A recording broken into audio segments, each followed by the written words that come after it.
ကျေးဇူးတော်ရှင်ဧကမဟာကမထာနာစရိယဗဒ္ဒနာတံဝရမုံလေဆရာတော်ဘုရားကြီး19ရက်5လ2005ခုနှစ်နေ့လယ်2နာရီတွင်ဟောကြားဆုံးမတော်မူအပ်သောခန္ဓာဉာဏ်ရောက်ဒိဋ္ဌိဖြုတ်ပဋိစ္စသမုပ္ပါတရားတော်အမှတ်7အနန္တအနန္တ5ပါးကိုအာယုံပြု၍ညီညာဖြတ်ဆိုတော့ကြ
တရားယရဏတရားယရဏတန်ခါယရဏမိပါရှာသမားတို့အား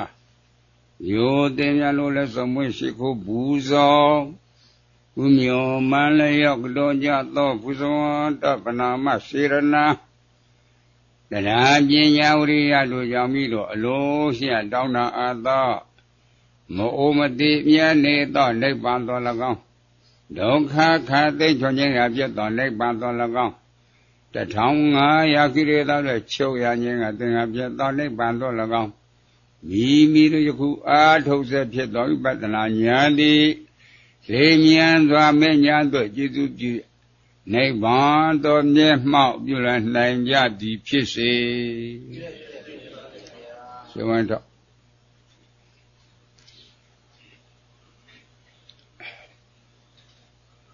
နာမပြာဝိဇ္ဇာရှင်နာသစ္စာနှစ်ခုသမုဒယသစ္စာဒုက္ခသစ္စာဝိနည်းသစ္စာဒုက္ခသစ္စာ၄ခုအထွားသိဉ္ဇာတော်သုခာယုတ်တော်သစ္စာကြောင့်တော်အနာဂတ်ကျိုးတော်အင်္ဂါ12ပါးဝိဇ္ဇာသင်္ခါရဝိညာဉ်ဉာဏ်ယုတ်ကာယနာပတ္တဝိညာဏနာဥပါဒံကမ္မဝါသာတိသံဃာတေဘုံများနှင့်ဝိဇ္ဇာဘုံပါအစသင်္ခါရဉာဏ်ဉာဏ်သစ္စာဝေဒနာဉာဏ်သစ္စာသံဃာဝါဉာဏ်သစ္စာမယမူလခန္ဓာဝိဇ္ဇာဝိသုံးပါးနှင့်ဣဒာဝိကမ္မဝိဝိပါကဝိကာလ3ပြားဒုနေတိသောနေကာလကုသစေစေသောကာလနောက်ပြကနာကာကာလ620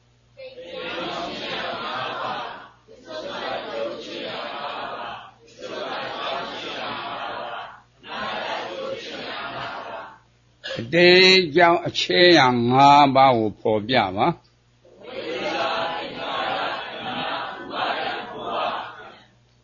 ဝိဇ္ဇာသင်္ခါရတဏှာဥပါဒံဘဝဝက်နေနဲ့ဘဝတည်းတွေ့မှာနော် တိရိတောင်းနဲ့ကံမဝကိုပိုင်းခြားပြီးတော့ထောက်ပြပါ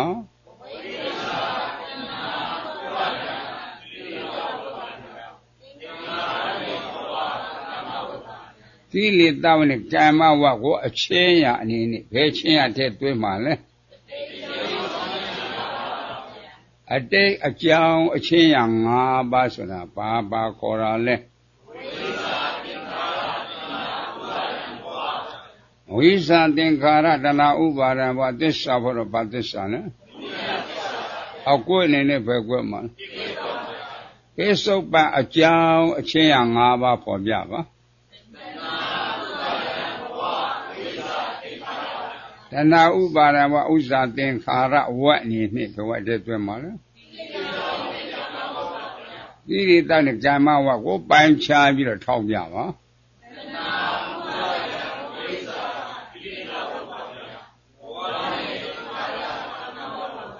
ကိရိတောက်နဲ့ကာမဝတ်ကိုအချင်းရအနေနဲ့ဘယ်ချင်းရတဲ့တွဲမှာလဲဘယ်စုပ်ပါအကြောင်းချင်းရ၅ပါးဆိုတာဘာပါခေါ်တာလဲတဏှာဥပါဒံဝဥစ္စာသင်္ခါရသစ္စာဘောတော့ဘာသစ္စာလဲဟောက်ကွက်နေနဲ့ဘယ်ကွက်မှာသုံးကွက်ကသမုဒိယသစ္စာတစ်ကွက်ကသမုဒိယသစ္စာအခေါ်မတူဘူးလားအခေါ်တူညာတော့လဲအတိတ်နဲ့ပိဿုပ္ပံမချာနာဘူးလားအတိတ်ဆိုတော့လွန်ခဲ့ပြီးအသုံးချလို့ရပါအတိတ်ကသမုဒိယသစ္စာဘယ်လိုဥရှိတယ်ပိဿုပ္ပံသမုဒိယသစ္စာဘယ်လိုဥရှိရဲ့ပိုင်းခြားသည်ပုံမလို့ဘူးလားပိဿုပ္ပံအကျိုးအခြေရ၅ပါးဖော်ပြပါ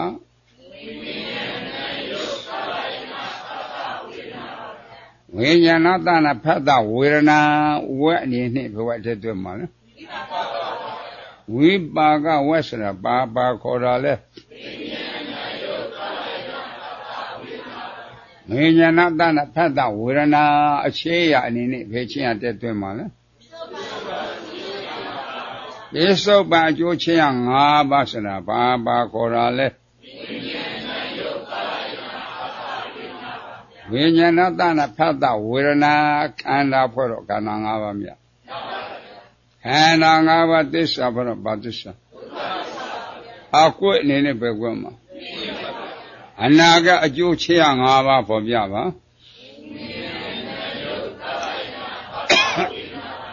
ဝိညာဏတနာဖတ်တာဝေဒနာဝက်အနေနဲ့ဘဝတည်းတွင်မှာဝိပါကဝက်ဆိုတာဘာပါခေါ်တာလဲဝိညာဏတနာဖတ်တာဝေဒနာအခြေရအနေနဲ့ဘယ်ချင်းရတဲ့တွဲမှာလဲအနာကအကျိုးအခြေရ၅ပါးဆိုတာဘာပါခေါ်တာလဲ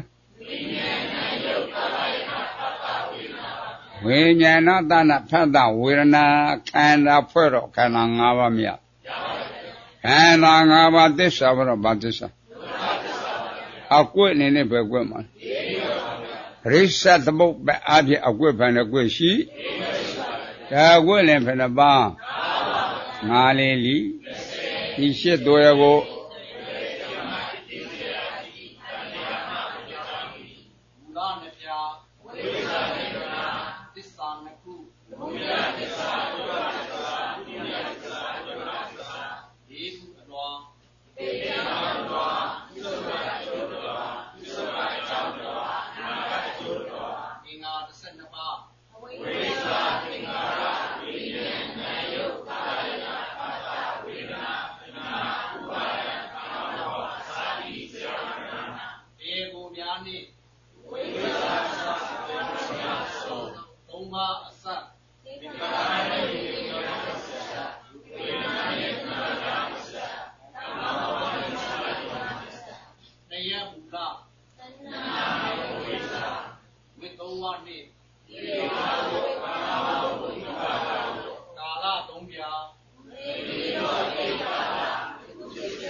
လ လေးပြီးတော့ဒိတ်ကာလကိုပေါ်ပြပါ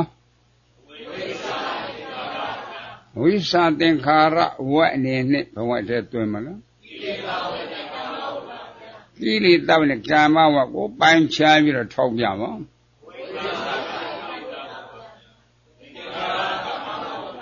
ကိလေသာနဲ့ကာမဝတ်ကိုကာလအနေနဲ့ဘယ်ကာလတည်းတွင်မှာလဲ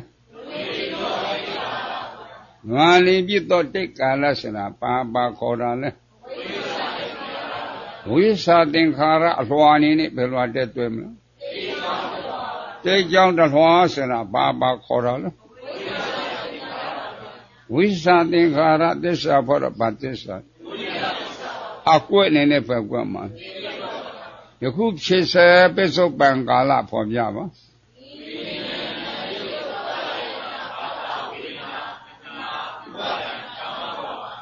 ယခုဖြစ်စေကိုဖော်ပြပါဝိညာဏတဏဖတ်တဝေဒနာဝတ်အနေနဲ့ဘဝတည်းတွင်မှာဝိပါကဝတ်ဆိုတာပါခေါ်တာလဲဝိညာဏတဏဖတ်တဝေဒနာကာလအနေနဲ့ဘယ်ကာလတည်းတွင်မှာလဲယခုဖြစ်စေပစ္စုပန်ချုပ်ကာလဆိုတာပါခေါ်တာလဲဝိညာဏတဏဖတ်တဝေဒနာအလွှာအနေနဲ့ဘယ်လွှာတည်းတွင်မှာလဲပစ္စုပန်ချုပ်တလွှာဆိုတာပါခေါ်တာလဲဝိညာဏတဏဖတ်တဝေဒနာခန္ဓာဖွဲ့တော့ခန္ဓာ၅ပါးမြတ်ခန္ဓာ၅ပါးသစ္စာဖွဲ့တော့ဗသစ္စာအကွက်အနေနဲ့ပဲကွက်မှာပစ္စုပန်ကာလဆက်ပြီးဖော်ပြပါတဏှာဥပါဒံကမ္မဘောအဝတ်အနေနဲ့ဘဝတည်းတွင်မလားကိလေသာနဲ့ကမ္မဝကိုပိုင်းခြားပြီးတော့ထောက်ပြပါ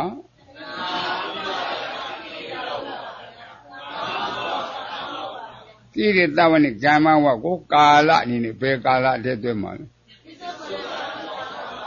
ပစ္စုပန်ကြောင့်ကာလဆိုတာပါခေါ်တာလဲတဏှာဥပါဒံကမ္မဘောအလွှာတွေနဲ့ဘယ်လွှာတည်းတွင်မှာပစ္စုပန်ကြောင့်တလွှာဆိုတာပါခေါ်တာလဲတဏှာဥပါဒံကမ္မဘောသစ္စာဖို့တော့ဗသစ္စာအကွက်အနေနဲ့ပဲကွက်မှာနောင်ဖြစ်လက်တဲ့အနာဂတ်ကာလဖော်ပြမှာဂါတိဇာမရဏဝတ်အနေနဲ့ဘဝတည်းတွင်မှာလဲဝိပါကဝတ်ဆိုတာပါခေါ်တာလဲဂါတိဇာမရဏကာလအနေနဲ့ဘယ်ကာလတည်းတွင်မှာလဲနောင်ဖြစ်လက်တဲ့အနာဂတ်ကာလဆိုတာပါခေါ်တာလဲဂါတိဇာမရဏအလွှာအနေနဲ့ဘယ်လွှာတည်းတွင်မှာလဲအနာဂတ်ကျိုးတလွှာဆိုတာပါခေါ်တာလဲဓာတိဇာမရဏခန္ဓာဖွဲ့တော့ခန္ဓာ၅ပါးမြတ်ခန္ဓာ၅ပါးသစ္စာဖွဲ့တော့ဗသစ္စာဒုက္ခသစ္စာဆိုတာဘယ်သဘောခေါ်တာလဲ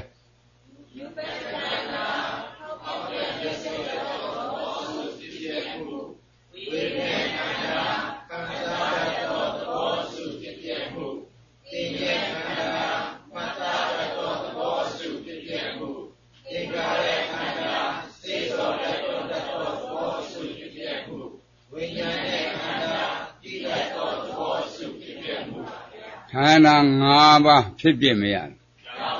ဖြစ်ပြဗသစ္စာအကွက်အနေနဲ့ပဲကွက်မှာလေးကွက်ကဒုက္ခသစ္စာနှစ်ကွက်ကဒုက္ခသစ္စာအခေါ်မတူဘူးလား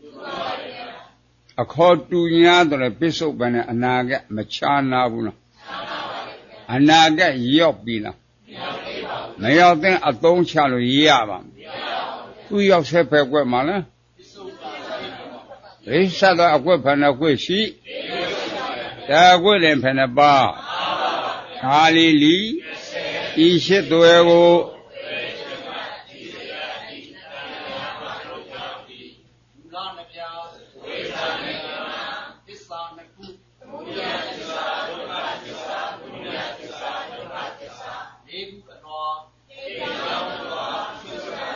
ခ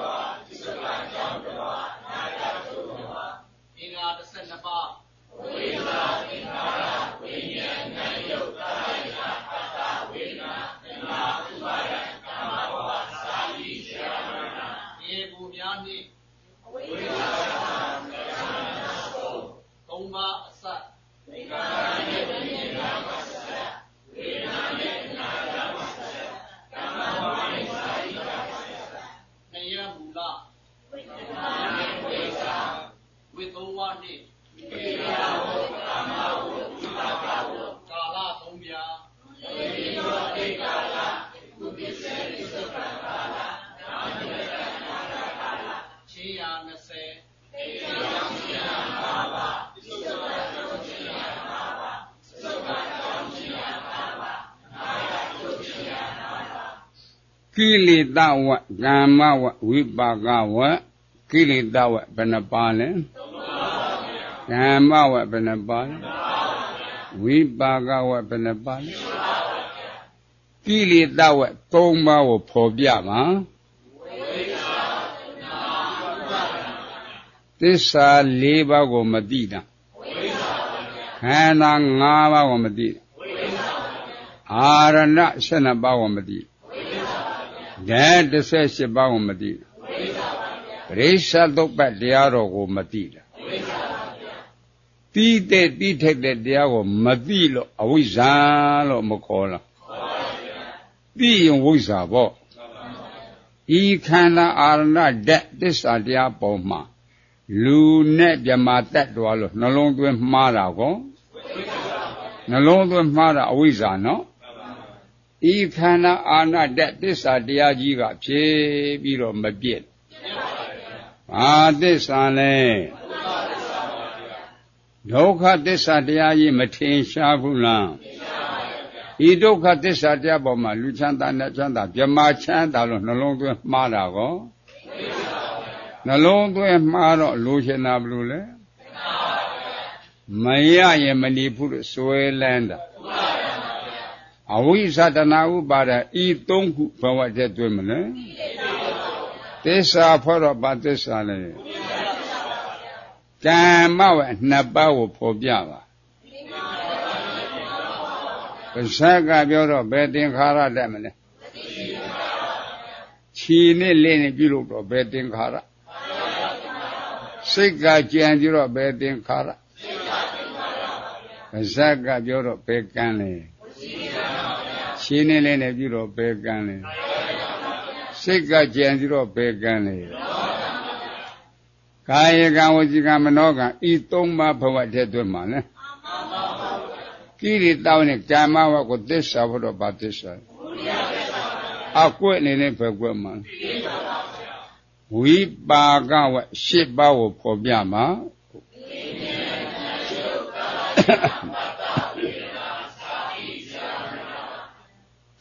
ဝက်အနေနဲ့ဘဝတည်းတွေ့မှာအဲ့ဒါအချိုးကြကြဇာတိမှာထောက်သစ္စာဖို့တော့ဘာသစ္စာလဲအကွက်အနေနဲ့ပဲကွက်မှာရိစ္ဆတ်တော့အကွက်ဘယ်နှကွက်ရှိဒါကွက်လည်းဘယ်နှပါငါးလေးလီဤရှစ်တွေကို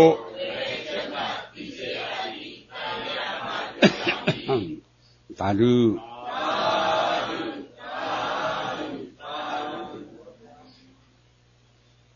မူလနှစ်ဖြာတစ်ခေါက်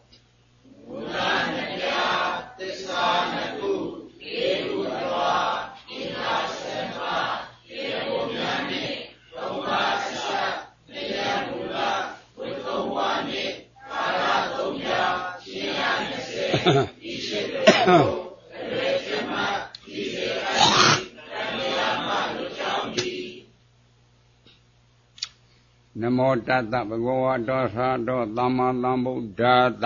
နမောတတ္တဘဂဝတောသာတောသမ္မာသမ္ဗုဒ္ဓတ္တနမောတတ္တဘဂဝတောသာတောသမ္မာသမ္ဗုဒ္ဓတ္တဝိညာဉ်မြင်သမုဒ္ဒသစ္စာအားဖြင့်ကမ္မတက္ကရာတမ္မာဒိဋ္ဌိအာကုသိုလ်ကံကုသိုလ်ကံတရား2ပါးကိုယုံကြည်ရမယ်လို့မဟုတ်ဘူးလားဘာနာတိပါဒသဒုရမေရယဆိုဘာနာတိပါဒသမိစ္ဆာတိအဆုံးကိုကျူးလွန်ရင်ကုသိုလ်လားအကုသိုလ်အကုသိုလ်ကံအကြောင်းကြောင့်အကျိုးတရားကတည်တည်အချမ်းမဲ့၌ငရဲတိဋ္ဌံပြိတ္တာအတူတကယ်လို့မောလားရှင်းသွားတဲ့တရားလားရှင်းတဲ့တရားဒါအကုသိုလ်ကံကြောင့်ဖြစ်တာနော်ကြောက်စရာမကောင်းလားဘာနာတိပါဒသဒုရမေရယဆိုဘာနာတိပါဒသမိစ္ဆာတိတဲ့အဆုံးကိုရှောင်ခြင်းရင်အကုသိုလ်လားကုသိုလ် ကုသိုလ်ကအကြောင်းကြောင့်အကျိုးတရားကလူပြည်နတ်ပြည်6တာလည်းမဟုတ်ဘူးလားဆင်းရဲတဲ့တရားလားချမ်းသာတဲ့တရားလားဒါကုသိုလ်ကံကြောင့်ဖြစ်တာနော်ကုသိုလ်ကံကြောင့်လူပြည်နဲ့နတ်ပြည်ပေါ့အကုသိုလ်ကံကြောင့်မရေတိရစ္ဆာန်ပြိတ်တာအတူတကယ်လို့မဟုတ်ဘူးလားကြောက်စရာကောင်းတယ်နော်ဒါကြောင့်မဟုတ်ဆရာတို့ကံလေးမျိုးဟောတာကိုစဉ်းစားအကုသိုလ်ကံကဘလို့အကြောင်းကြောင့်အကျိုးတရားတွေဘလို့ဆိုတာကုသိုလ်ကံအကုသိုလ်ကံကိုပိုင်းခြားသိဖို့လို့လေကြားရလားအဲ့ဒါကြောင့်မလို့အမဲကံနဲ့အဖြူကံနဲ့အမဲနဲ့အဖြူရောတဲ့ကံနဲ့အမဲအဖြူမရောတဲ့ကံနဲ့အဲ့ဒီကံကိုနားလည်ဖို့လို့တယ်အကုသိုလ်ကံဆိုတာဘာနာတိပါဒသဒုရမေရိယဆိုဘာနာတိပါဒမိစ္ဆာဆုံးကိုကျူးလွန်ရင်အကုသိုလ်ကံမို့အဲ့ဒီကံကြောင့်ဘယေတိရစ္ဆာန်ပြည့်အပယ်လေးပုံပေါ့နော်ဘယေတိရစ္ဆာန်ပြည့်တာအတူတကယ်အပယ်လေးပုံအဲ့ဒီအကုသိုလ်ကံနဲ့ရရလာတဲ့ပစ္စည်းတွေဘာနာတိပါဒကံနဲ့ရတာအာရိဏကံနဲ့ရတာကာသုသစာရကံနဲ့ရတာမှုသားပြောလို့ရတာတောက်စားပြီးတော့မှအဲ့ဒါမျိုးဆေးဝါးကိုရောင်းစားပြီးတော့ရတာအဲ့ဒါအမဲကံဒီကွအဲ့ဒါရရပစ္စည်းကအမဲလှူချေတက်ချင်တဲ့စကလေးတွေမပေါ်လားအဲ့ဒါအဖြူအမဲနဲ့အဖြူရောမနေဘူးလားရောရအကျိုးပေးတယ်လို့မဟောလားနေ့ကိုဆန်လို့ညရခံတာအတူတကယ်ကွစဉ်းစားဖို့မကောင်းလားနေ့ကိုဆန်လို့ညခံတာနော်ဒါအမဲနဲ့အဖြူရောတာအမဲဖြူမျိုးတာသီလနဲ့ပြည့်စုံတာပေါ့5ပါးသီလမကြောင်မကြမကြိုးမပေါက်ထင်းသိမ်းခဲ့တယ်နော်အဲ့ဒါရတဲ့ပစ္စည်းကမတန့်ရှင်းဘူးလားအဲ့ဒီပစ္စည်းနဲ့လှူတာတန်းတာပုံညာပိသင်္ခါရအဲ့ဒီပုံညာသင်္ခါရကြောင့်လူဖြစ်ကိုမရဘူးလားနတ်ဖြစ်ကိုမရဘူးလားအဲ့ဒါကုသိုလ်စင်ကြယ်တာအဖြူကံစဉ်းစားဖို့မကောင်းလားအမဲနဲ့အဖြူမရောတဲ့ကံကဝိပဿနာဉာဏ်မဉ္ဉဏ်အဲ့ဒါအမဲလည်းမရောဘူးအဖြူလည်းမရောဘူးနော်အဲ့တော့သတိပညာဥရှိတော့လှူတဲ့တန်းတယ်ဟာဒီဘောကွယ်လေးလာဖို့မကောင်းလားလေးလာကြလူတယောက်ပြောခုတယ်မကြားသူကြားဘူးထမ်းမယ်ရှေးထစ်ကြော်ကကြီးကရန်ကုန်တဲ့အင်္ဂလိပ်အုပ်ချုပ်တဲ့ခေတ်ကအင်္ဂလိပ်လက်ထက်ကလင်မယား2ယောက်ရန်ကုန်မြို့မှာတာမီးလေးတွေကခွင်နှစ်မြို့မှာဆိုခွင်နှစ်သားဆောင်ရှင်ပြုကြတာတချို့က၄-၅နှစ်နေပြုတာ10နှစ်ရှိလို့လည်းပဲပတ်စံမရှိမပြုနိုင်တကန်းတစုံမှတကြလောက်ပေးရတာအဲ့ဒါတော့မပြုနိုင်ဘူးကြားလားဟဲ့အဲ့ဒါနဲ့73နှစ်လောက်ရောက်လာပြီဘယ်လိုလုပ်ရမလဲပတ်စံရှာဖို့ကလည်းပတ်စံလည်းသူမရှာတဲ့မကြံတဲ့မင်းမဖြစ်သူကရလွယ်တာတော့တခုလို့ရှိတယ်အကုသိုလ်တော့မကင်းဘူးပင်လယ်မှာငါးဖမ်းတဲ့အလို့အဲ့ဒါအလို့ကိုလိုက်မယ်ဆိုရင်1လ300ရမယ်1လ300အဲ့ဒီကကျောင်းဆရာတွေက16ကျက်ရဲတွေက16ကျက်စစ်သားတွေ16ကျက်ရတာအဲ့ဒါမြို့ဥမှာ30လောက်ရတာဝင်လာတော့ဝင်တော့မှ50တရားရဲကြားလား1လ300ရွှေကအဲ့ဒီခက်က35ကျက်စီ30စီတကြက်သားပါအဲ့ဒါတော့မြင်တာပေါ့လက်မဲ့ထိုးသေးနဲ့မရောဘူးဟောကကြားလားဒါတလားရှိတဲ့ကသာအောင်မြင်ငွေ300ရတယ်အဲ့ဒါသွားရင်တော့မြင်နေမရမှန်ကြတော့အဲ့ဒီရှိလက်သွားတော့လက်သားတော့9နှစ်အတွင်းမှာလင်မုံတဲ့နဲ့တွေးမောက်ပြီးကြတော့တယ်သူတယောက်တည်းတောင်းမြင်မှာလိမ့်ပုတ်ပူလည်းရောက်တော့တာသူကရှေ့ပြအောင်လို့ရှာသွားတာကုသူစိမ့်လည်းရှာသွားတာအဲ့ဒါနဲ့တောင်မြင်ကြီးကိုဖျက်လို့2 3လောက်ကြာတော့ကမြဲတော့တာရွာကိုမြဲတော့နေဝင်မုတ်ချုပ်နေဝင်ခါနီးပြီချောင်းလေးတစ်ခုချားနေတာကူးသွားတာတနက်ခါနဲ့ဘုံရေခက်လာတယ်ငါအမေကနေတူးတာဟေးငါအမေကနေတူးတာသူ့စိတ်ထဲကရောက်တော့ဟောဘက်ကိုပြန်ကူမနေလင်းမှပြန်တွေ့ရအောင်ကူလို့အဲ့တဲ့ရေဇက်ကနေ တောင်း200လောက်ဝေးမှသွားနေမနေလင်းမှလာခဲ့ပြန်ကူသွားပြန်ကူသွားတော့ကူလည်းဟောပိတ်ကိုရောက်တောင်း200လောက်သွားတဲ့အခါနေဝင်တော့တာမီးတော့တယ်မြင်တော့နေကိုဆန်တော့ညခံတဲ့အတူတကယ်မိလောင်ခံတယ်တညာလုံးမိလောင်ခံတာអော်နေရတယ်တညာလုံးမိလောင်ခံမနဲ့လင်းတော့ကနေဝင်နေထွက်လာတော့တဏခါနဲ့ဘုံကြီးထက်လာတော့အခုတော့တိငါတော့ကလည်းခက်ဒီဖေးတော့ခေါ်လိုက်မှကွမ်းစားအောင်ရှိတော့ခေါ်မဝင်နဲ့ငါတော့ကလည်းခက်ပေါ်ရောက်အကျင့်စီအောင်လာမတိရကဲတခုငါဖို့ရအကုန်လုံးသိကုန်ငါသာဖြစ်ကုန်ပြီအဲ့တော့ညကမီးလောင်လာမြင်ရတယ်လားမြင်တညာလုံးခံတာအမောင်ကိုငါလို့ကိုလုတ်ပါလို့ညွင်လိုက်တဲ့အကုသိုလ်ကြောင့်ငါမခံရတာကြားလားတာရှင်ကြီးဖို့အကျင့်ကြီးများအောင်တပိတ်တလုံးတော့တွက်ပြီးစမ်းပါရှင်းလာတယ်ခံရမှာမသိတာဘူးနော်အဲ့ဒါနဲ့ပြန်သွားဖဲမဝင်နဲ့အဲ့တဲ့ဘေးဖြစ်ကိုလိုက်သွားတော့အဲ့တဲ့အတူတကရွာကထွက်သွားတော့တဖောင်လုံးမှာဖိုးသူတော်နဲ့ရတိတွေ့တယ်လာအောင်အရင်လိုတဲ့လာအောင်ခါလိုက်တဲ့ကောင်လာအောင်ဟိုထိုးတော့ရန်ကုန်သွားမလို့အရင်မတို့လိုက်ပြမယ်ဟိုထိုးနာဝဲလောက်ကြထိုးတော့တော်ပြီစံဖြာတိတလုံးထည့်ပြီးလင်္ကာလည်းညှိုးကြည့်လင်ညှိုးလည်းတဲတဲ့မြင်ရလားမြင်အဲ့ဒါရန်ကုန်မြို့ကမြင်တော့ဒါရန်ကုန်မြို့ကြီးပေါ့အဲ့တဲ့သွားတယ်ပြီလားသွားတယ်ပြီသွားတော့ဝါတဲ့ပြတော့သွားပြီးနောက်ကိုလှည့်ကြည့်တော့ဖိုးသူတော်နဲ့တက်ကမရှိဘူးရှိကိုလှည့်ကြည့်တော့သူ့အဝင်းကိုရောက်သွားတော့သွားမရတော့တာတွေကငိုးနေမေဖြစ်သွားတယ်နေမေအမေဖြစ်သွားပြီးတော့ရှေခါကြလို့တည်တာရှေခါကြလို့တည်တာနေခရတယ်ဟောမတွေ့တာလေတားပြောတဲ့တက်ကြီးကြသွားတာပေါ့ဒီကားကြလို့တည်တာဟာဒီပါလားဘာမှမပါကွက်မတည်တာကံတခုငါဘော်တွေတည်ကုန်တန်ဖျားတိကွက်တန်ဖျားတိနှက်ကြည့်တော့ရွှေတုံးကြီးဝိဇာတွေထင်နေဟောဟာဖူးတော်ရဲ့တက်ကိုဝိဇာတွေထင်နေအဲ့ဒါပြီးတော့အဲ့ဒါရှိဖို့စိတ်ခွဲပြီးတော့မှရောင်းတရားဝဲရှင်ပြုခုနှစ်ရှိတဲ့ကမင်းတစ်ချက်တဲ့အဝတ်ပြောတဲ့အင်ကြီးလိုလည်းပဲဆိုလိုလည်းမလိုဘူးဖေကြောက်လာတယ်တကန်းဆိုးနဲ့အယုတ်ထုတ်တော့မယ်ကြောက်တယ်တဲ့တကန်းဆိုးနဲ့အယုတ်ထုတ်တော့မယ်အဲ့ဒါနဲ့နောက်တစ်ပတ်နေလိုက်မထွေးဘူးနောက်တစ်ပတ်နေမထွေးဘူးထွေးဘူးတဲ့မင်းတို့မထွေးငါလည်းတကန်းဝတ်တော့မကွာဖြည်းကြီးပါတကန်းဝတ်နေတာတဲ့ကြားလားစဉ်းစားမကောင်းလားနေ့ကိုစံလို့ညအခန်းတာအတူတကယ်ဗျာအလွန်ရှင်းရတာနော်အဲ့ဒါအမဲနဲ့အဖြူရတဲ့ကံကွကြားလားအမဲတက်ကအပယ်လေးရောငရေချောက်ရမကောင်းဘူးလားလင်းလာကြအဲ့ကြောင့်ပြိဿသုတ်ပအဝိဇ္ဇာပြစ္ဆာသင်္ခါရပြစ္ဆာဝိညာဏပြစ္ဆာနာမရူပံနာမရူပပြစ္ဆာသလယရဏသနာ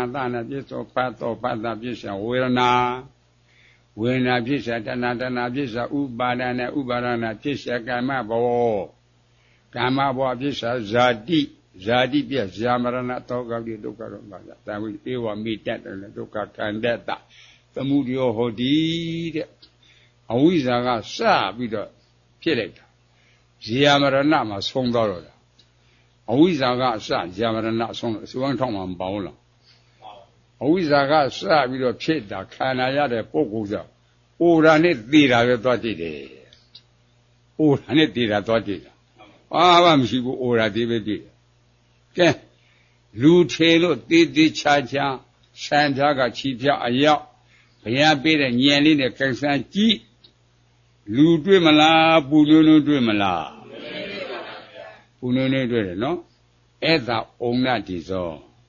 အဲ့ဒါမြတ်စွာဘုရားကဇာလို့ဟောတာဗျတဏှိယပြကိစ္စကြည့်အေးပြီးတော့မတွေ့လားလူသေးကိစ္စကြည့်တော့မအေးလားအေးပါဗျာမရဏကွလူရှင်ကိစ္စကြည့်တော့မနှွေးလားနှွေးပါဇာကွအိုနှိမ့်စစ်တာဇာတေုံနှုတ်စစ်တာမရဏဇာနဲ့မရဏခုဟောအလိုလဲတရားလိုလဲဟောလိုလဲတရားလိုလဲအမျိုးမျိုးမလုပ်ကြဘူးလားဒီမှာအဆက်သက်မှလေဒီမှာအဆက်သက်မှလေ အိုနာသေးတတိကြီးကလည်းအိုနာသေးမွဲတဲ့လူကလည်းအိုနာသေးအလက်စားကလည်းအိုနာသေးရှင်မင်းကြီးကလည်းအိုနာသေးရှင်းသားလည်းအိုနာသေးဘာသစ္စာလဲနိရှိပြခွေးကြည့်တော့မီးလောင်လို့အလို့လို့အားတာအိုနာသေးအိုကိုဘွင်မြင့်မနေနဲ့ကြားလားစဉ်းစားဇာမရဏစေဝံကပြထားတာဘုရားဟောကံစားကြည့်တော့ကပူနွေးနဲ့မတွေ့လားအိုနှိမ့်စစ်တာဇာများအခုလောကကြည့်တာငါသားလေးကတော်လေးကြီးလာပြီကွအကောင်ထဲလေးကပွင့်လာပြီအရက်လေးကစွင့်လာပြီကွမလောက်ဘူးလားဟောဇာတကကြီးလာပြီတဲ့ဟောဇာအိုနှိမ့်စစ်တာကြီးတာလားဇာလားဟိုနှိမ့်စစ်တာနော်လူကတကြုံမျိုးနဲ့သဘောရနေတာပိုးဖလန်လေးရှင်းလားပိုးဖလန်မျိုးမိကိုတို့ကိုကျိုးနင်းလာပေါ့မပြောဘူးလားအိုနှိမ့်စစ်တာသဘောကျနေလို့ကြီးလာပြီတဲ့ချာလားပိုးဖလန်လေးတေုံတိုးတာရှင်းလားဘာမကောင်းလားကောင်းပါရဲ့အိုနှိမ့်စစ်တာဇေယတေုံနှိမ့်စစ်တာမရဏဇေယမရဏအကြောင်းတရားလားအကျိုးတရားလားအကျိုးတရားသစ္စာဖွဲ့တော့ဘာသစ္စာလဲချမ်းသာတဲ့တရားလားရှင်းတဲ့တရားလားရှင်းတဲ့တရားလူတွေကဒါသဘောကျနေကြတာရှင်းတဲ့တရားဗျအဲ့လိုဖြစ်လာလားအကြောင်းကြောင့်အကျိုးတရားပေါ်တာအကြောင်းကြောင့်အကျိုးတရားပေါ်တာအကြောင်းရှာကြည့်တော့ဇာတိတဲ့ပရိစ္ဆာတော့ကြည့်ဆိုရင်မှာဇာတိဆိုတော့ခန္ဓာရတာလူဇာတိနတ်ဇာတိဓမ္မဇာတိလို့မဟုတ်ဘူးလားအာဟုသူတို့ကံတော့အပေဇာတိသူတို့ကပြုံမှာဇာတိဇာတိဆိုတာခန္ဓာ၅ပါးခန္ဓာရလို့အိုတာခန္ဓာရလို့နာတာခန္ဓာရလို့သေတာအိုနာတိဘာသစ္စာလဲခန္ဓာတာမရှိဘူးဆိုအိုရမလားသေပါမလားခန္ဓာရှိလို့အိုတာနာတာသေတာတော့ခန္ဓာ၅ပါးသာဇာတိလို့မဟုတ်ဘူးလားကဲအဲ့ဒီဇာတိရှိလို့အိုရတယ်နာတာသေရတာဇာတိဆိုတဲ့ခန္ဓာမရှိရင်အိုအောင်မလားနာအောင်မလားသေအောင်မလားအဲ့တော့ဇာတိကအကြောင်းတရားသစ္စာဖွဲ့သမုဒယသစ္စာဇာမရဏကအကျိုးတရားသစ္စာဖွဲ့ဒုက္ခသစ္စာဤနှစ်ခုချုပ်ရချုပ်ကြောင်းအလေးချင်းကမေဃသစ္စာဤနှစ်ခုချုပ်သွားတာနိရောဓသစ္စာဗျတို့စီစစ်ပုံမကောင်းလားကဲတခါပြန်နောက်ဆုံးရင်ဇာတိကိုအကျိုးတရားထားမှာဇာတိကိုအကျိုးတရားထားတော့အကြောင်းမရှာဘူးလားအကြောင်းရှာကြည့်ပရိစ္ဆသုတ်ပတ်ကမ္မဘဝဖြစ်ရှာဇာတိကမ္မဘဝကအကြောင်းကမ္မဘဝကုသိုလ်ကံမလုပ်ဘူးလားအကုသိုလ်ကံမလုပ်ဘူးလားကုသိုလ်ကံကြောင့်လူဇာတိနတ်ဇာတိဓမ္မဇာတိအကုသိုလ်ကံကြောင့်အပယ်ဇာတိမဟုတ်ဘူးလားဒါကြောင့်ကမ္မဘဝဖြတ်ဇာတိတော့မဟုတ်ဘူးလားကဲကမ္မဘဝကအကြောင်းတရားမရလားဇာတိကအကျိုးတရားမရလားအကျိုးတရားသစ္စာဖွဲ့တော့ဘာသစ္စာလဲဒုက္ခသစ္စာအကြောင်းတရားသစ္စာဖွဲ့တော့ဘာသစ္စာလဲသမုဒယသစ္စာဤနှစ်ခုချုပ်ရာချုပ်ကြောင်းအလေးချင်းကမေဃသစ္စာဤနှစ်ခုချုပ်သွားတာနိရောဓသစ္စာပရိစ္ဆသုတ်ပတ်ကွာအလွယ်ဖို့တန်လားဘုန်းကြီးတို့မလုပ်တတ်ဘူးအခုဆရာတော်ကပြပြီးတော့လုပ်တတ်တာပေါ့အစထွင်ဖို့ဘုန်းကြီးတို့ဘယ်လိုအစရှာမတွေ့ဘူးဒါကြောင့်မင်းဝင်းဆရာတော်ဘုရားကြီးကမဟုတ်ဆရာတော်ဘုရားကြီးတော်ပါပြီလေလို့ဓာတုခေါ်တာဗျစဉ်းစားဖို့မကောင်းလားကောင်းပါရဲ့ကဲပြင်ပြီးတော့နောက်ဆုံးကြအောင်ဆိုနောက်ဆုံးတော့ကပြမဘွားစိတ်တော်ကိုအကျိုးတရားမထားဘူးလားအကျိုးတရားထားအကြောင်းမရှာဘူးလားရှာပါဘူးအဲ့ဒီကံတွေကအလိုလိုဖြစ်တာလားအကြောင်းကြောင့်အကျိုးပြရပေါ်တယ်အကြောင်းရှာကြတော့ဥပါဒနာဖြစ်ရှာကမ္မဘောဟောကြည့်ဥပါဒကြောင့်ဖြစ်တာပစ္စည်းဆွဲသားဆွဲသမီးဆွဲလင်ဆွဲမယားဆွဲအဆွဲအင်းဆွဲတက်ဆွဲတာဆွဲဟိကြားလားဟေးဥပါဒလူတွေကတုံးနေကြားလားဥပါဒနာဖြစ်ရှာကမ္မဘောအဲ့ဒီကံတွေသူကအကျိုးတရားသစ္စာပွဲဒုက္ခသစ္စာ ဥပါဒံကအကြောင်းတရားသစ္စာဖွဲ့သမုဒယသစ္စာဤနှစ်ခုချုပ်ရချုပ်ကြောင်းအလေးချင်းကမေဃသစ္စာဤနှစ်ခုချုပ်သွားတာနိရောဓသစ္စာကြည့်ပြန်ပြီးတော့နောက်ဆုံးကြစို့ဆိုတော့ဥပါဒံကိုအကျိုးတရားထားမှာအကျိုးတရားထားတော့အကြောင်းမရှာဘူးလားအကြောင်းရှာကြည့်တော့တဏှာဖြစ်ရှာဥပါဒံနဲ့ကြအဲဥပါဒံအလိုလိုဖြစ်တာလားတဏှာကြောင့်ဖြစ်တာတဏှာကြောင့်ဖြစ်တာကွယ်တဏှာကအကြောင်းတရားဥပါဒံကအကျိုးတရားဥပါဒံအကျိုးတရားသစ္စာဖွဲ့ဒုက္ခသစ္စာတဏှာကအကြောင်းတရားသစ္စာဖွဲ့သမုဒယသစ္စာဤနှစ်ခုချုပ်ရာချုပ်ကြောင်းအလေးချင်းအမေဃသစ္စာဤနှစ်ခုချုပ်သွားတာနိရောဓသစ္စာနောက်ဆုံးကြအောင်စို့နောက်ဆုံးတဲ့ခါကျတော့အကျိုးတရားတဏှာကိုအကျိုးတရားမထားဘူးလားအကျိုးတရားထားတော့အကြောင်းမရှာဘူးလားဝေဒနာဖြစ်ရှာတဏှာတဲ့ဩဝေဒနာကြောင့်တဏှာဖြစ်တာဝေဒနာဖြစ်တာတဏှာနှစ်ကသုံးခုတာလေဆက်သွားတာဟာဝေဒနာဖြစ်တာတဏှာစေဝင်းထောက်တာအဲ့ဒါအတိတ်ပဲပေါ့အောင်စဉ်းစားဝေဒနာဖြစ်တာတဏှာကိုအဲ့ဒါဝေဒနာကြောင့်တဏှာဖြစ်ရနေတဏှာကအကျိုးတရားမရလားသစ္စာဖို့တော့ဘာသစ္စာလဲဝေဒနာကအကြောင်းတရားမရလားအကြောင်းတရားသစ္စာဖို့တော့ဘာသစ္စာလဲဤနှစ်ခုချုပ်ရာချုပ်ကြောင်းအလေးချင်းကဤနှစ်ခုချုပ်သွားတာသစ္စာလေးပါးတစိုးစေနာနော်စေဝိုင်းကိုထောက်တာအရင်မဟုတ်ဘူးစီဖို့မကောင်းလားကဲနောက်ဆုံးကြစို့ဆိုနောက်ဆုံးကြည့်တော့ကဝေဒနာကိုအကျိုးတရားမထားဘူးလားအကျိုးတရားထားတော့အကြောင်းမရှာဘူးလားအကြောင်းရှာကြည့်တော့ကဖတ်တာဖြစ်ရှာဝေဒနာလို့မောလားဝေဒနာကအကျိုးတရားသစ္စာဖွဲ့ပါသစ္စာဖတ်တာကအကြောင်းတရားသစ္စာဖွဲ့ပါသစ္စာဤနှစ်ခုချုပ်ရချုပ်ကြောင်းအလေးချင်းကဤတစ်ခုချုပ်သွားတာကဲနောက်ဆုံးကြည့်တခါကျင်းပြီးတော့နောက်ဆုံးကြည့်တော့ကဖတ်တာကိုအကျိုးတရားမထားဘူးလားအကျိုးတရားထားတော့ဘာသစ္စာလဲဒုက္ခသစ္စာအကြောင်းမရှာဘူးလားအကြောင်းရှာတော့သနာဖြစ်ရှာဖတ်တော့သလာယရဏကအကြောင်းတရားမရလားဖတ်တာကအကျိုးတရားမရလားအကျိုးတရားသစ္စာဘာသစ္စာလဲဖတ်တာကအကျိုးတရားဒုက္ခသစ္စာသရဏကအကြောင်းတရားဘာသစ္စာလဲဤတစ်ခုချုပ်ရချုပ်ကြောင်းအလေးကျင့်ကဤတစ်ခုချုပ်သွားတာယောဓသစ္စာကဲနောက်ဆုံးကြည့်စဉ်းစားဖို့မကောင်းလားနောက်ဆုံးကြည့်တော့သရဏကိုအကျိုးတရားမထားဘူးလားအကျိုးတရားထားတော့အကျိုးတရားသနာအကျိုးတရားဘာသစ္စာလဲအလိုလိုဖြစ်တာလားအကြောင်းကြောင့်အကျိုးတရားပေါ်အကြောင်းတရားရှာဖို့မလိုဘူးလား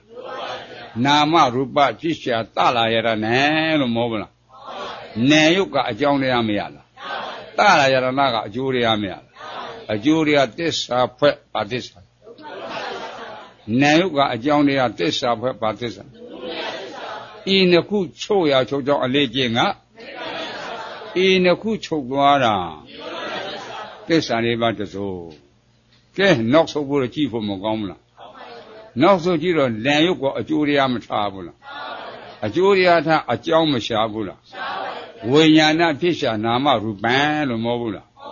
ဝိညာဏသနာဖတ်တာဝေနာလို့မောဘူးလားဝိညာဉ်ကအကြောင်းတရားမရလားနာယုတ်ကအကျိုးတရားမရလားအကျိုးတရားသစ္စာပဲပါသစ္စာလဲကဲစဉ်းစားနော်စီဖို့မကောင်းလားဝိညာဉ်ကအကြောင်းတရားမရဘူးလားသစ္စာဘယ်တော့ဘာသစ္စာဤနှစ်ခုချုပ်ရချုပ်ကြောင်းအလေးချင်းကဤနှစ်ခုချုပ်သွားတာကဲပရိစ္ဆသောပမျိုးရှာတဲ့တိခွေကဘလို့ဟောတာလဲတဲ့တောထဲတောင်ထဲမှာစားဝက်နေမိုးခုံရေရှားတဲ့အခါပိန်ဥတို့မြေဥတို့ကျွေးတို့မရှားဘူးလားရှားတဲ့ကຫນွယ်ပင်မတွေ့ဘူးလားຫນွယ်ပင်တွေ့ຫນွယ်ပင်အဖျားကမမသွားဘူးလားအရင်ကိုရောက်တဲ့ကအမြင့်မတွေ့ဘူးလားအမြင့်တွေ့တော့အုပ်မရပြီဘူးလားအဲ့ဒါလိုနောက်ဆုံးရှာမတွေ့တာနော်ဥရတော့လူရင်းသစ္စာပြီးမှာပေါ့ကဲ အဲ့လိုဆိုတော့နောက်ဆုံးကြည့်တော့ဝိညာဉ်ကိုအကျိုးတရားမထားဘူးလားအကျိုးတရားထားတော့အကြောင်းမရှာဘူးလားသင်္ခါရပြည့်စရာဝိညာဏတဲ့သင်္ခါရကြောင့်ဖြစ်တာဗျသင်္ခါရလေစိစိပေါ်မကောင်းလားလူခန္ဓာပုံညာပြီးသင်္ခါရနတ်ခန္ဓာပုံညာပြီးသင်္ခါရငရေတိရစ္ဆာန်ပြည့်ကအပေလေးပုံကအပုံညာပြီးသင်္ခါရသင်္ခါရဖြစ်စရာဝိညာဏဝိညာဏကအကျိုးရပါသစ္စာလေသင်္ခါနောက်ဆုံးကျသင်္ခါရကအကြောင်းတရားမရလားပုံညာပြီးသင်္ခါရကအကြောင်းတရားပေါ့အကြောင်းတရားသစ္စာပြီးတော့ပါသစ္စာလေဤနှစ်ခုချုပ်ရချုပ်ကြောင်းအလေးကျင့်ဤနှစ်ခုချုပ်သွားတာသစ္စာလေးပါးတစ်စုံနော်အဲ့ဒါနောက်ဆုံးကြောင်းလို့နောက်ဆုံးတော့သင်္ခါရကိုအကျိုးတရားမထားဘူးလားအကျိုးတရားထားတော့အကြောင်းမရှာဘူးလားအကြောင်းရှာရတော့အဝိဇ္ဇာမတွေ့လားဟေးတွေ့ပြီအဝိဇ္ဇာတွေ့ပြီစဉ်းစားဖို့မကောင်းလားသင်္ခါရကအကျိုးတရားပါသစ္စာလဲအဝိဇ္ဇာကအကြောင်းတရားပါသစ္စာလဲဤနှစ်ခုချုပ်ရချုပ်ကြောင်းအလေးချင်းကဤနှစ်ခုချုပ်သွားတာသူတို့ကအဝိဇ္ဇာချုပ်ဖို့လိုတာဟေးအဝိဇ္ဇာမချုပ်ပြ30လုံးကထွက်ပါမလားအဝိဇ္ဇာရှိလို့နှလုံးသွင်းမှားလို့လူဆွေတိထိနဲ့ဆွေတိဓမ္မဆွေတိချုပ်တာပေါ့နှလုံးသွင်းမှာမှားဘူးလားခန္ဓာ၅ပါးတပါးပါးပေါ်မှာလူနဲ့ဓမ္မတက်သွားလို့နှလုံးသွင်းမှာမှားလားခန္ဓာရတဲ့ပုဂ္ဂိုလ်ဟူသည်အိုနာတိလွတ်ခဲ့လားဘာသစ္စာလဲလူချမ်းသာလားဒုက္ခသစ္စာနဲ့ချမ်းသာလားဒုက္ခသစ္စာဓမ္မချမ်းသာလားဒုက္ခသစ္စာဒုက္ခသစ္စာလူချမ်းသာနဲ့ချမ်းသာနှုံးတာအဝိဇ္ဇာလို့မဟုတ်လားဟောကြည့်အဝိဇ္ဇာကြောင့်ဖြစ်တာဟေးကဲစိစိပေါ်မကောင်းလားလူချမ်းသာဒုက္ခသစ္စာနဲ့ချမ်းသာဒုက္ခသစ္စာဓမ္မချမ်းသာဒုက္ခသစ္စာလူချမ်းသာလားဒုက္ခသစ္စာနဲ့ချမ်းသာလားဒုက္ခသစ္စာဓမ္မချမ်းသာလားဒုက္ခသစ္စာဒုက္ခသစ္စာလို့သိရင်အဝိဇ္ဇာမချုပ်ဘူးလားဒုက္ခသစ္စာသိတာဝိဇ္ဇာနော်အဲ့ဒါအမှန်သိပြီဗောလူချမ်းသာနဲ့ချမ်းသာဓမ္မချမ်းသာလို့ယူအောင်မလားအဝိဇ္ဇာမချုပ်ဘူးလားအဲ့ဒါကြောင့်ဒိဋ္ဌိအဝိဇ္ဇာပြက်ကင်းကွာမှတ်ပါသောတာပန်ဒိဋ္ဌိအဝိဇ္ဇာပြက်ကင်းကွာမှတ်ပါသောတာပန်နေဗျာခုအဲ့တဲ့အတိတ်ပဲလည်းမသိငုတ်တုတ်ခဲထိုက်တယ်နေရတယ်အတိတ်ပဲလည်းမသိဒါသင်္ခါရဖဲကလာတယ်အဝိဇ္ဇာကြောင့်ဖြစ်တယ်ဝိညာဉ်ကဖဲကလာတဲ့သင်္ခါရကြောင့်ဖြစ်တယ်ဒါထိုင်တဲ့ကဘလို့တွေ့တယ်မြင်တဲ့ကဘလို့ရှိစေမှာမဟုတ်ဘူးလားအခုတော့သူတို့လည်းမသိကြားလားစဉ်းစားဖို့လေ့လာကြ။ဒါမို့ဆရာတော်ဘုရားမနစ်စာအထုညနေရတယ်ညနေအထုမနစ်စာရတယ်ကြာရင်9ရက်တဲ့။ဘာကြောင့်ကြားတယ်။ယုံကြည်မှုမရှိ။နှလုံးသွင်းမှားလို့ယုံကြည်မှုမရှိ။တေတရားမသိမနေဘူးလို့ကြိုးစားတဲ့အထုဖို့လိုတယ်။မိမိကလည်းစိတ်ဆက်တဲ့အလုံးလုံးတကဆရာသမားကအဝင်ဝင်ကြဖြစ်အောင်မရှင်းတာမလင်းတာမေးရမယ်။မေးလို့အကွက်ကြမရှင်းနိုင်ရင်ရှိနေပုဂ္ဂိုလ်ရှားမယ်စိစိဘမကောင်းဘူးလားအဲ့လိုခန္ဓာပြတဲ့စိတ်တိုင်းဖျားဟုတ်တဲ့တရားစောက်ဒီမှာကြည့်ကိုလည်းလေ့လာကြည့်ရတယ်စိစိဘမကောင်းလားအခုတော့အမေမှန်တဲ့ဆန်တစ်ခွဲ30နဲ့မလေးချာလားတဲ့မှတ်ထားတဲ့မှတ်ထားတော့တာပါအမှတ်ကမပြောက်ဘူးအမှတ်ကမပြောက်ဘူးမင်းငါနဲ့မကြိုးတဲ့ဒီမှာကြည့်ငါမှတ်တယ်လို့ထားတာငါကဝင်လာပြီအမှတ်ကြောင့်မင်းငါနဲ့မကြိုးနေမှာမှတ်တယ်မကြည့်ဘူးလားဒါတင်ညာမဟုတ်ဘူးလားအမှတ်မှားတာဗျတင်ညာဝိပန္နာသမမှားဘူးလားလူလားနိုင်နေရောနဲ့လားနိုင်နေရောမြမလားနိုင်နေရောနိုင်ရောကဲလူနဲ့ဓမ္မတတ်တော်အမှတ်မှားတာတင်ညာဝိပန္နာသအမှတ်မှားတော့လူနဲ့ဓမ္မတတ်အတိမှားတော့စိတ်တဝိပန္နာသအတိမှားတော့လူနဲ့တတ်တော်အမြင်ဥစ္စာဒိဋ္ဌိဝိပန္နာသဤဝိပန္နာတ3ပါးကြောင့်ဝိပန္နာတတရား3ပါးကြောင့်သေခါတိတိဖြစ်တာသေခါတိတိဖြစ်ကုသိုလ်ပဲပြီးဆိုအကုသိုလ်ဖြစ်တန်ကြာကထွက်ပါမလားအပုံရတင်ခရောက်ငရေတိရစ္ဆာပြည့်လို့အတူရကဲငရေတိရစ္ဆာပြည့်တာအတူရကဲပုံညာပြီးတဲ့လူခန္ဓာနတ်ခန္ဓာဩနာတိပဋိစ္စံလေအာနိသဗိသင်္ခါရဇံလဲ မိမိကခန္ဓာကိုယ်သမာဓိထီထောင်တဲ့ပထဝီဓာတ်နဲ့လေ့လာတဲ့တေဇောဓာတ်လေ့လာတဲ့ပထဝီဟောမြေယူစောငယ်ကဲ့သို့ဝိုင်းဝန်းအစ်စစ်စစ်လေးလွတ်ပြီးတော့မှကြည်နေတာပထဝီတရည်တယ်များ2ရက်2များ1လများ2လ2လများ6လများတစ်နှစ်အောင်မြင်သွားတဲ့အခါအောင်ပြီလို့သမာဓိရပြီဆိုတော့ကြည့်လိုက်တာတိပင်လည်းမမြင်မြို့လည်းမမြင်ရွာလည်းမမြင်အိမ်လည်းမမြင်တိုက်တယ်တာမြေကြီးပဲမြင်တာအောင်မြင်သွားတော့တာသမာဓိညာလားအောင်မြင်သွားပြီကြည့်ရှင်လို့ကြည့်အဆောက်အဦလည်းမတွေ့တော်တောင်လည်းမတွေ့မြေကြီးပဲမြင်တယ်အဲ့တော့သူ့မှာအဲ့တဲ့စိတ်လေးဟာတေတင်ကနေရောတာပေါ့သစ္စာတော့သိတာမဟုတ်ဘူးနော်ရှင်းသားဖို့မကောင်းလား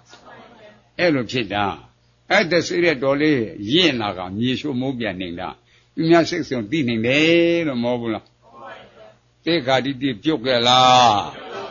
သေခါတိတိမပြုတ်ဘူးကွကြားလားရှင်းသားဖို့မကောင်းလားအဲ့ဒါလိုလေ့လာကြအဲ့ဒါသမထယာနိကတိဗျစဉ်းစားကြအဲ့ဒါရုပ်တစ်လုံးနိုင်တစ်လုံးသုံးရတဆက်အောင်ကွယ်ရှင်းလင်းအချမတ်ချတိမဒိဋ္ဌိပြုတ်မယ်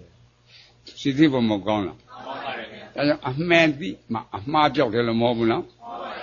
တယ်ဗျာတခါပြန်စဉ်းစားအောင်လေ့တညစ်တဲ့အကောက်အယူလေးတွေပယ်ပုံပယ်နည်းမပယ်တာကဘလို့ပယ်တာကဘလို့သာလေ့လာဖို့မကောင်းလားငါတုပုငါပြောသည်ပင်ထဲမဲ့စားကြည့်လက်ဘယ်လိုတွေ့မလဲချိုးတယ်နော်စားတော့ငါပြောသည်စားတာတွေ့တာကချိုးတာမြင်စီနဲ့ကြည့်မြင်ရပါမလား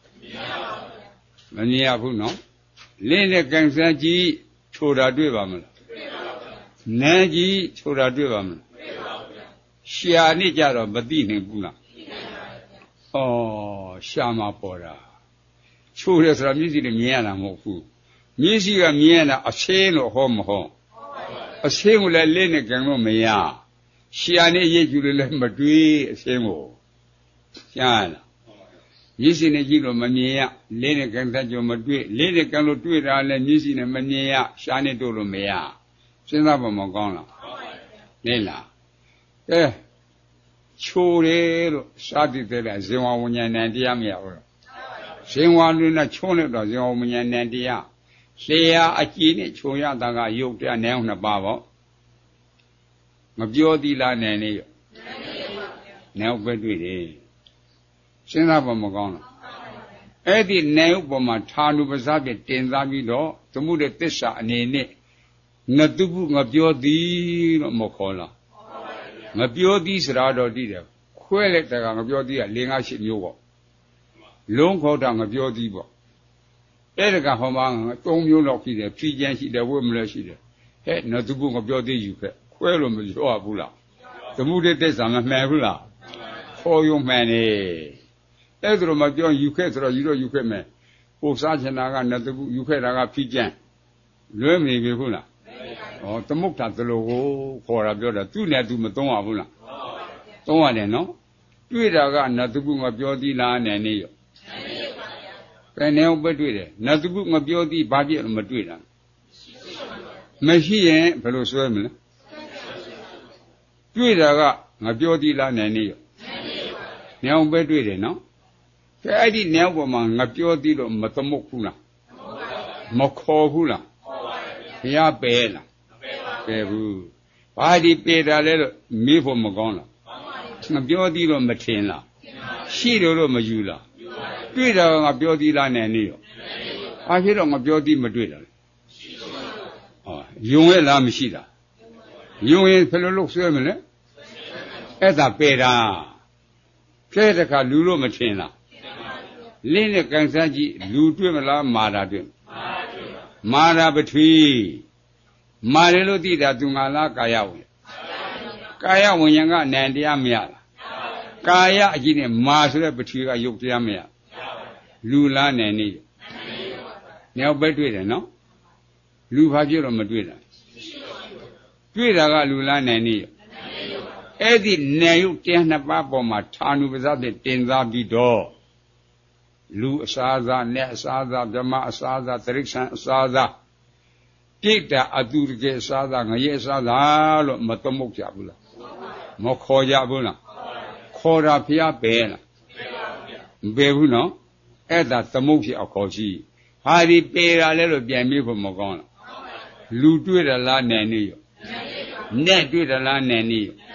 Yama with the La Nani. You net the Mababi of Madrid. Machiro, Yuela. You had a Machira or Pere Joda. Get Kora Joda Bebuno. Get a Cassenda, oh. A Pimiba, Moe and easily pointing like. Luri na kwe. Ming ma yok ya de na kwe. Tek di da de ne, ywa de ne, chai me ne, tanong me ne, ling mo me ne, ပြောဘူးလားအဲ့ဒါကဘလို့ဖြောက်လို့မရဘူးအဲ့ဒီမျက်စိတွေကြည့်ပျောက်ကုန်ပျောက်ဘူးဉာဏ်ကြီးလုံးတွေကြည့်မှပျောက်တာအဲ့ဒါလိုလဲစဉ်းစားတချို့ကခြေတွေလက်တွေမတွေ့လို့ပြောပါတယ်ငါမှဖြောက်လို့ကိုမရဘူးကွာချားလားငါမြည်နေတယ်မပျောက်ဘူးတဲ့မပြောရဘူးလားဖေးကတဲမျိုးလေးလို့ကြည့်တော့ဖေးတော့မပျောက်ဘူးဖယားမြေလုံးကမွေးကားတာမြေလုံးကြည့်မပျောက်ဘူးဉာဏ်မြေလုံးတွေကြည့်မှပျောက်တာဉာဏ်မြင်ဝိညာဉ်မြင်မို့ပူဉာဏ်မြင်ဒါဝိညာဉ်မြင်သူသစ္စာပညာဉာဏ်ပရမတ္ထသစ္စာအဲ့ဒါလိုမြေလုံးခွဲကြည့်အောင်လူစီသေးပေါ်မကောင်းဘူးလားအဲ့လိုဆိုတော့ကလွယ်ပါတကားဟဲ့အဲ့တဲ့တဲကိုနှလုံးသွင်းဖို့လူတွေကြားလားဒါကြောင့်သူတို့သိတော့မနစ်စာအထုံညနေရတယ်ညနေအတော်မနစ်စာရတယ်မဟုတ်ဘူးလားတိခွေထဲမှာဟောတာဥက္ကာသေနဝါအတောင်60မှာကာနေတာရက်စာပြဆွမ်းခံရင်းနဲ့တတိပေးတယ်ဥက္ကာသေနအတိတ်ကိုဆွဲတဲ့သမုဒယသစ္စာဖြတ်လိုက်စမ်းဟိပြစ္ဆုတ်ပန်းဆွဲသူကဖြတ်လိုက်စမ်းအနာကဆွဲတဲ့သမုဒယသစ္စာဖြတ်လိုက်စမ်းဟိတတိပေးတယ်ခန္ဓာကိုညင်လှဲ့တာသောတာပတ္တိသွားတယ်သရဂံတည်သွားတယ်အနာဂံယခိစ္စပြီးသွားတယ်ကရင်းနဲ့စိတ်ရင်သွားတာလည်းမပါရက်တာလည်းမပါထင်တာလည်းမပါလောင်းလည်းမပါဟောယခိစ္စပြီးသွားတယ်ဖလောင်းမထင်ရှားတယ်လေကွာဒါညင်အလို့လို့မဟုတ်ဘူးလားဒါကြောင့်မဟုတ်ဆရာကဥက္ကာသေနတို့ပြန်ထောက်ထားပြတယ်။ပြန်ပြီးတော့စီစစ်ဖို့ဘယ်လိုတွေလဲလို့လဲလာပေါ့။ဒါဉာဏ်မြင်နဲ့ဝိညာဉ်မြင်နဲ့အဲ့ဒါဉာဏ်မြင်ရဖို့အရေးကြီးတာနော်။စဉ်းစားဖို့မကောင်းလား။မြေဥမပေးတဲ့ထက်မှာအပါမဝပြင်ထိုင်ကြရတယ်လို့မပါဘူး။အပဝကထိုင်ကြမလို့ဘူးလို့ဟောမဟုတ်လူတွေကအပေါင်းမလည်းကြားလိုက်ဘူးကွာကဘာလာဆက်တိကစားကဘာလာဆက်တိကစားကြားလာပါပြီပါခုဘဝလိုမကြည့်နဲ့ကဘာနဲ့အမျှကြားလာပြီအဲ့ဒီတရားဝါဒနာလည်းပဲအခုမှလို့မထင်နဲ့သူ့အချိန်ကမတိုင်သေးလို့မတွေ့အချိန်တည်မြတ်ခါနာရှင်တဲ့စိတ်သိရှင်တဲ့စိတ်လေးတွေပေါ်လာတာအရှင်ကပါလာခဲ့ပြီအရှင်မပါတဲ့လူကခေါ်ကြည့်တရားနာခေါ်လက်ခဲ့အာနာနာနဲ့လက်ခဲ့တရားတန်ကြောင့်အင်းငယ်လာတော့တာအင်းငယ်လာတော့ကြားလားမရဘူးအဲ့တယ်လို့တရားဝါဒနာဘက်ကတရားတန်ကြောင့်ကြီးလာခဲ့တာမဲဖရာကိုကြည့်မဲဖရာဟဲ့အယူမဟိုးရှိမှမဲတဲ့ကြီးကြီးတဲ့မဲမြင်လားမြင်တယ်ဘာဖြစ်တယ်လဲအဲ့ဒါမြတ်စွာဘုရားတရားဟောမှာမြတ်စွာဘုရားရောက်နေပြီတရားနာပရိသတ်ရောက်နေပြီကြီးသွားတော့လားမဲဖရာကဘုရားတရားတန်ကြောင့်ကြီးလာတာအရှင်ကပါလာခဲ့တာကိုကဲစဉ်းစားဖို့မကောင်းလားဘုရားနဲ့မတွေ့တော့ခန္ဓာဘက်ကိုမလှဲ့တော့သားဘက်ကိုလှဲ့လင်ဘက်ကိုလှဲ့မိဘဘက်ကိုလှဲ့ယူလို့တာဟဲ့ဟာလားကဲစဉ်းစားဖို့မကောင်းလားနှလုံးသွင်းမှားတာဗျာနှလုံးသွင်းမှားတာအဝိဇ္ဇာလို့ဟောမဟုတ်ကဲတကယ်တွေ့တာကကိုရာသလားနဲ့နေရောသားညောင်လားနဲ့နေရောမိဘနှစ်ပါးလားနဲ့နေရောနေအောင်ပဲတွေ့တယ်နော်ကဲကိုရာသမြင်တော့ခါနှလုံးသွင်းမှားမနေဘူးလားသားလိုများနှလုံးသွင်းမမှားဘူးလားဒါတော့ယူမသွားလားဟဲ့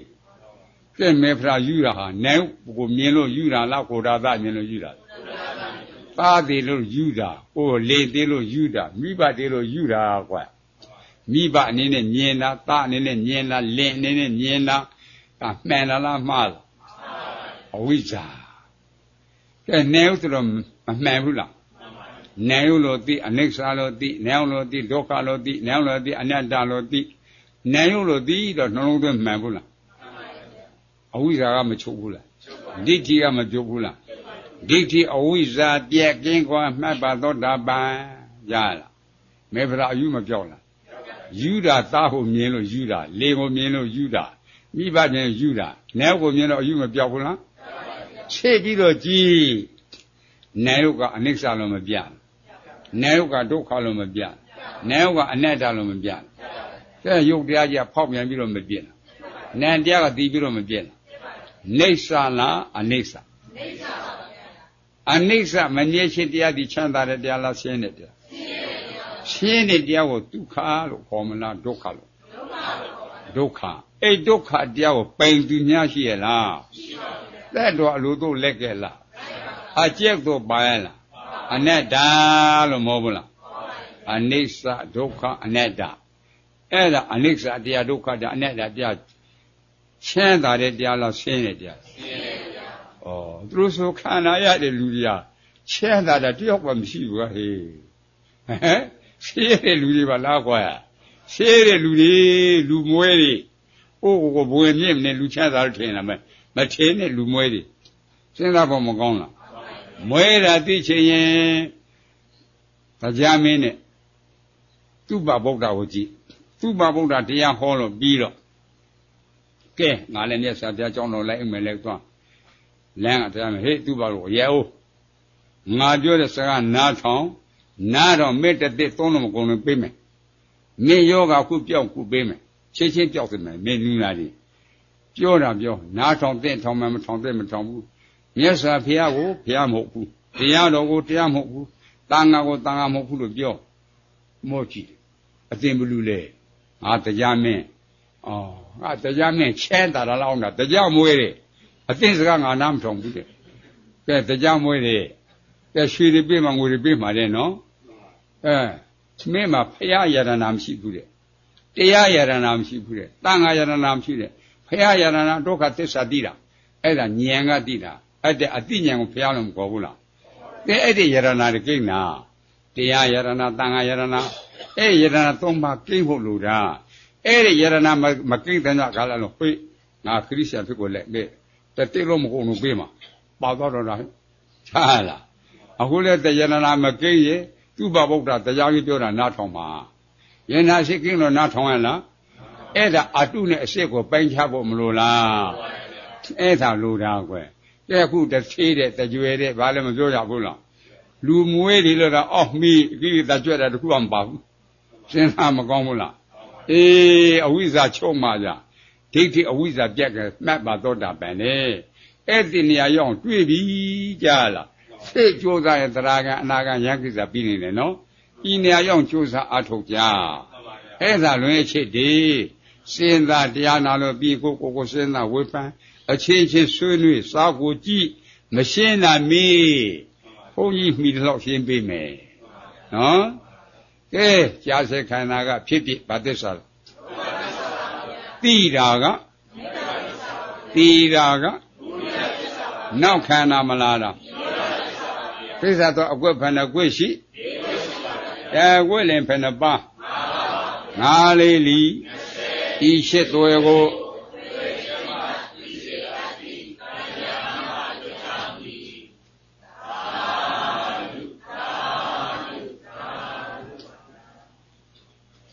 တော့ဒီနေ့ဟောတာအကောက်ကြီးကလွဲနေကြ